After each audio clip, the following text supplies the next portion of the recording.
想喺魚龍山天禧揾間細單位嘅，呢間咧係全新裝修，睇下啱唔啱你。面積咧係130方，係做到咗3個房嘅。咁我哋咧可以睇下陽台一個景觀啦。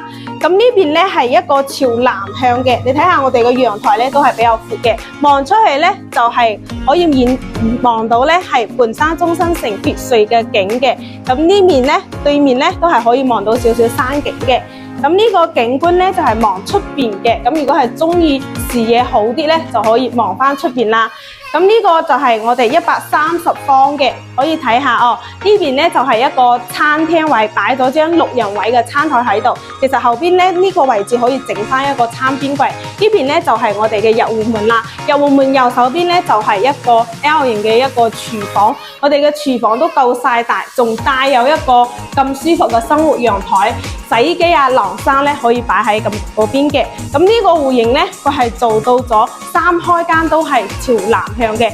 首先睇下呢一邊先，呢邊咧就係我哋嘅一個公共洗手間啦。咁隔離呢間咧係一個客房嚟嘅，同時咧都係朝南向，佢都係全新裝修，都係比較少住嘅哦。咁我哋再過嚟呢邊睇下，我哋另外2間客房咧就係呢個位置啦。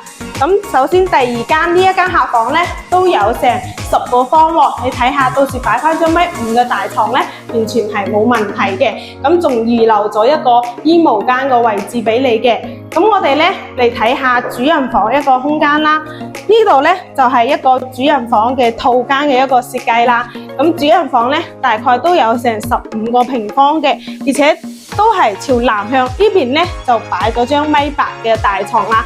咁樣個空間你覺得啱唔啱你呢？依家呢套房咧業主放嘅價錢咧係110幾萬嘅，咁首套房嘅話只需17萬嘅首期就 OK 啦。咁魚龍山天禧好似呢啲白3方嘅單位咧放出嚟都唔多嘅，因為咧最主要咧佢係偏向於大戶型比較多嘅。如果你想了解魚龍山天禧嘅其他戶型，或者想了解更多信息咧，就可以聯絡翻小林啦。咁小林公司咧就喺魚龍山樓下嘅，仲有好多魚龍山嘅筍盤單位。